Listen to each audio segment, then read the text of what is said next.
ঘরোয়া ক্রিকেট হোক বা জাতীয় দল, ক্রিকেটারদের সবচেয়ে খারাপ সময়ের আস্থার নাম মোহাম্মদ সালাউদ্দিন। মোহাম্মদ সালাউদ্দিনের কোচিং ক্যারিয়ার তাও 25 বছরের কাছাকাছি। তবে সব অপেক্ষা জল্পনা কল্পনার অবসান ঘটিয়ে অবশেষে জাতীয় দলে নিয়োগ পেলেন মোহাম্মদ সালাউদ্দিন। 2005 সালে ফিল্ডিং কোচ হিসেবে জাতীয় দলের কোচিং ক্যারিয়ারটা শুরু করে মোহাম্মদ সালাউদ্দিন। 2005 থেকে 10 এর মধ্যে কিন্তু সহকারী কোচ হিসেবেও তিনি দায়িত্ব পালন করেছে। 2010 সালের পরে 2024 সাল, অর্থাৎ প্রায় 15 বছর পর আবার জাতীয় দলে ফেরা। অবশ্যই অনেক দায়িত্ব। ক্রিকেট পাড়ায় একটা গুঞ্জন কিন্তু ছিল মোহাম্মদ সালাউদ্দিনকে প্রধান কোচ হিসেবে নিয়োগ দিচ্ছে বিসিবি।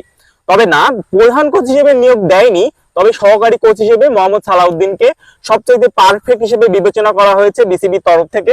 বিসিবি প্রধান মোহাম্মদ ফারুক তার দায়িত্ব নেওয়ার সাথে সাথে তিনি কিন্তু একটা হিন্টস আগে থেকে দিয়ে রেখেছে যে ন্যাশনাল ক্রিকেট টিম বলেন বা ঘরোয়া ক্রিকেট লিগ বলেন, এই ধরনের ক্রিকেটে দেশীয় কোচ নিয়োগ দিবে। সহকারী কোচ হিসেবে নিয়োগ দেওয়ার পরেও মোহাম্মদ সালাউদ্দিনের দায়িত্বটা কিন্তু প্রধান কোচের থেকেও বেশি।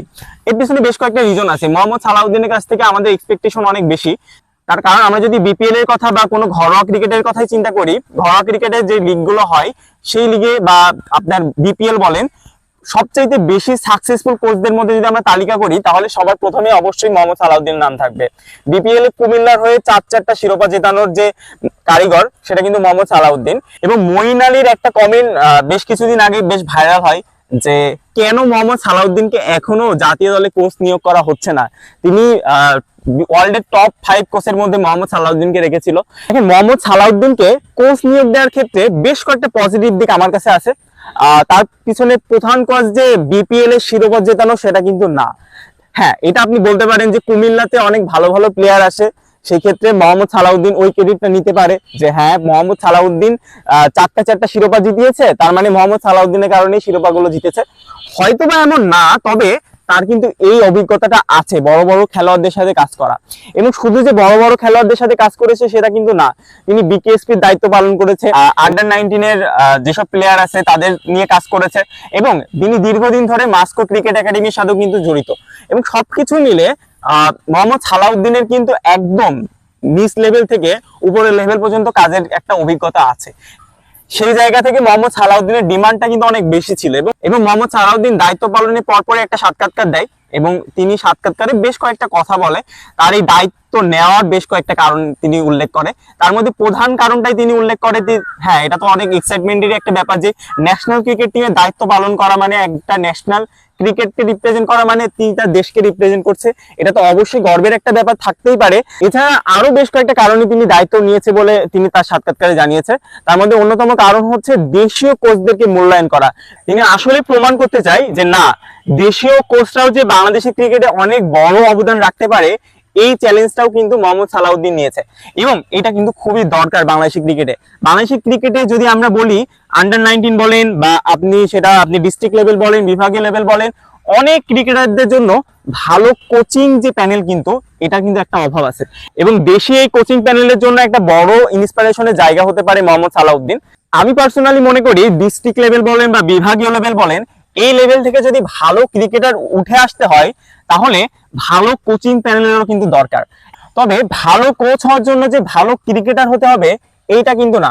বাংলাদেশের অনেক ন্যাশনাল ক্রিকেট টিমের অনেক প্লেয়ার আছে যারা হয়তো ন্যাশনাল ক্রিকেট টিমে সেইভাবে খুব একটা অবদান রাখতে পারেনি, তবে তারা তাদের কোচিং ক্যারিয়ারটা খুব ভালোভাবে ডেভেলপ করে তারা কিন্তু এই ডিস্ট্রিক্ট লেভেল, বিভাগীয় লেভেল আর ন্যাশনাল টিম পর্যন্ত কিন্তু তারা অবদান রাখতে পারে। আমরা রিসেন্টলি দেখলাম যে তুষার ইমরান কিন্তু ন্যাশনাল ক্রিকেট টিমে তার ডেবিউ হয়নি, কিন্তু তার কিন্তু লোকাল ক্রিকেটে তার কিন্তু অনেক ডিমান্ড ছিল এবং শেষ পর্যন্ত তিনি কিন্তু তার কোচিং ক্যারিয়ারটা কিন্তু বেছে নিয়েছে। এবং এই ধরনের যে ব্যাপারগুলা কিন্তু বাংলাদেশ ক্রিকেটের দরকার। কারণ বাংলাদেশ ক্রিকেটে আমরা ক্রিকেটারদেরকে নিয়ে তো অনেক সমালোচনা করি, তবে বাংলাদেশ কোচিং প্যানেলে যে অনেক দুর্বলতা বা অনেক ঘাটতির জায়গা আছে, এই জিনিসটাও কিন্তু আসলে অস্বীকার করার কোনো জায়গাই নাই। কারণ বাংলাদেশের ন্যাশনাল লেভেল কিন্তু শুধুমাত্র ক্রিকেটের জায়গা না। বাংলাদেশে আপনি ডিস্ট্রিক্ট পর্যায়ে, বিভাগীয় পর্যায়ে বা আপনি লোকাল যে ক্রিকেটগুলো বা লোকাল যে টুর্নামেন্টগুলো হয়, এই পর্যায়গুলোতেও কিন্তু ভালো ভালো কোচের কিন্তু অনেক ঘাটতি আমরা দেখতে পাই।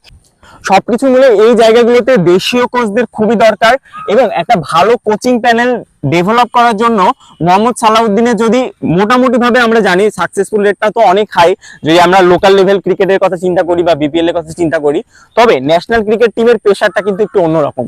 ন্যাশনাল ক্রিকেট টিমে আপনি চাইলেই আপনি বিদেশি ওই ক্রিকেটারকে আপনি দলে পাচ্ছেন না, আপনি পছন্দ মতো একাদশ সাজাতে পারছেন না, অনেক অনেক ঘাটতির জায়গা কিন্তু ন্যাশনাল ক্রিকেট টিমে থাকে। তবে সবচাইতে বড় ব্যাপারটা হচ্ছে ন্যাশনাল ক্রিকেটারদের সাথে কাজ করার সবচাইতে ভালো পজিটিভ দিকটা হচ্ছে মোহাম্মদ সালাউদ্দিন কিন্তু লোকাল লেভেলে অনেক কাজ করেছে এবং বাংলাদেশ ক্রিকেট টিমে এই টিমটাতে আন্ডার-19 ক্রিকেটারদের সংখ্যা কিন্তু এখন অনেক বেশি যারা কিনা ওয়ার্ল্ড কাপ জিতেছে এবং এদেরকে নিয়ে কিন্তু মোহাম্মদ সালাউদ্দিন কাজ করেছে। তো সবকিছু মিলে মোহাম্মদ সালাউদ্দিনের যথেষ্ট পরিমাণ অভিজ্ঞতা আছে, এই অভিজ্ঞতাটা যদি কাজে লাগাতে পারে সেটা বাংলাদেশের ক্রিকেটের জন্য একটা ভালো পজিটিভ দিক বলে আমি মনে করি। সবকিছু মিলে আপনার কাছে কি মনে হয় মোহাম্মদ সালাউদ্দিনের জাতীয় দলের কোচিং প্যানেলে এই ইনক্লুশনটা বাংলাদেশের ওভারঅল কোচিং প্যানেলে কতটুকু ভূমিকা পালন করতে পারে এবং বাংলাদেশের ক্রিকেটে কতটুকু আসলে ভূমিকা পালন করতে পারে? অবশ্যই কমেন্টে জানান এবং সবাইকে ক্রিক ভ্যালির সাথে থাকার জন্য অসংখ্য ধন্যবাদ।